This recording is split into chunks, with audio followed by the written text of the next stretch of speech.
Now here's something silly, but think about this. Would you ever put the ocean fish on a salt-free diet? No. And why wouldn't you? Why would you deprive salt, which actually by concentration has the same concentration of sodium in their bodies as we do? Okay, so here I've got analytical reports, medical reports on this little Alex, 4-year-old, who's diabetic. And what's the first number do I go to? I go to the chemistry. And what do I find out? He's salt deficient. Because any condition of dis-ease is always manifested in a sodium and a chloride deficiency. These kids are starving for salt. We've taken it out of our diet. You cannot live without oxygen, correct? How long would you live? Approximately 3 minutes. You cannot live without salt. Salt is just as critical as oxygen. Anyone that takes it out of their diet is setting the stage for a serious illness later in life. So what foods incorporate salt?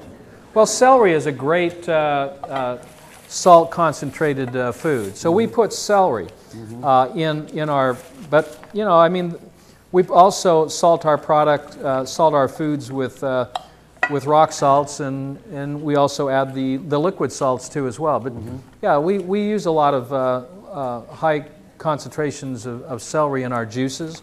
When we're doing fresh green juices, we'll add sodium in our shakes too as well. So when looking at this and what Shelley's doing and starting your day like this, does this seem like something, I'll never do that. I could do that. Well, you could do it if somebody was doing it for you. Yes. Yes. I think my dream is that Shelley prepares every meal in my life forever, because she just makes everything that's so delicious. So, you know, part of the thing, when I've been to the ranch, you know, and why I say that is because Shelley makes delicious dishes. It's not that you're losing out on deliciousness.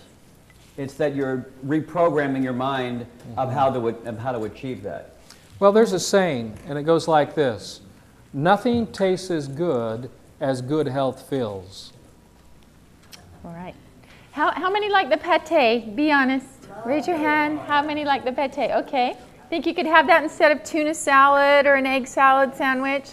Just use that. Okay. How many like the shake? Raise your hand. Love the shake. Okay. So you could wean yourself off of your hard sugars and your acidic ways onto this shake. Then you could wean yourself onto the salty shake if you had any health condition. And then once you got better, you could have a shake like this every once in a while. Or you could change it up every day. You could put oil in the shake. You could put almond butter in the shake. You could put lemons in the shake. You could take this shake and pour it into ice cube trays and freeze it and have popsicles for the kids. There's so many things you can do with it. This shake could be breakfast, lunch, or dinner, or a snack. It's the best baby food on the planet. People say, well, how do I feed my baby? You feed your baby what you're eating. You're the biggest baby there is, right? So you just eat, your baby eats what you eat. The Indian mothers used to take what they were eating and chew it up, masticate it, mix it up with their saliva, and then feed it to their baby. So you're saying instead of baby food, you would make this food and share it with your baby? Right. How early can a baby start this? As soon as babies wean off mother's milk 6 months, and are ready. 3 to 6 months.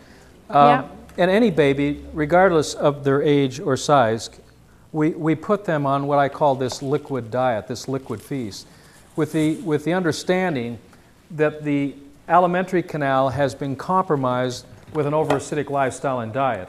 So we have to repair that, and the only way we can repair that is to prepare the food in a way that it's already ready to be transformed into embryonic stem cells that can be then transformed into red blood cells, the primary cell of the body. So this is critical. We find that hemoglobin counts go up, the hematocrit counts go up, the red blood cell counts go up when we move to a more green food diet. And a lot of our energy is used in the mastication process or the digestion process. But as you read chapter 3 in our new book, The pH Miracle, Revised and Updated. I don't know if you have a copy of that here. And chapter 3 is really important because it redefines the physiology of the alimentary canal. It actually redefines. Where is the alimentary canal? Well, it starts with your mouth and goes all the way to the anus. So it's a long canal from the mouth to the esophagus, to the stomach, to the duodenum, to the small intestine, to the large intestine, to the rectum, and to the anus. It's a canal, and that whole canal's... It's not near the Suez Canal. No, it's not. No, just checking. Yeah, but that whole canal's main purpose is to prepare the food in an alkaline state so it can be transformed into embryonic cells. Food has to be alkaline, it has to be in a liquid state for that process to happen. And it all happens in the core of the body. When I'm dealing with a patient who's been diagnosed with myeloma or metastatic cancer or bone cancer, we now know that bone cancer is not a disease of the bones. We know it's a disease of the small intestine, and that there's been severe damage to the root system of the small intestine. When you understand that the stomach is not an organ of digestion, then you'll cease from taking probiotics, you'll cease from taking acidic enzymes, and you'll begin to support the alkaline design of this whole system. The main purpose of the stomach's purpose is to alkalize the food we eat, not digest the food we eat. We only have one instrument in the human body to digest food, to break its membranes, to begin this unraveling process, and that is our teeth. Once you swallow, the food, digestion can only take place from the inside out, not the outside in. The stomach secretes alkalizing compounds, sodium bicarbonate. The pancreas does the same thing. The gallbladder does the same thing. There are glands in the small intestine that also raises that pH of that food that we're eating to an 8.4. So we do that, for you. And this is what we teach, and particularly our client patients. We prepare the food in a way that's liquid, alkaline, that's blood building, that will not stress the stomach, that will take stress off the stomach in its purpose to alkalizing the food and liquids that we drink. You know when Shelley wants to plunge. Yeah, you ready? Is that it? Yeah, we got to flip the switch. Are you Okay, I got it. All right. Shelley plunged through the night. Most people get 8 hours of sleep. Every hour on the hour, Shelley wakes up and plunges. It's an addiction. I'm a plunger. That's She's a plunger. Okay. Actually, when you're on this program, a bit more ice. we get this question all the time: what is adequate sleep? And the more alkaline you get, the less sleep you need. So if you need a lot of rest, that's a lot of repair time that has to take place. When you start maintaining the alkaline design of your body, you only need between 4 to 6 hours a day.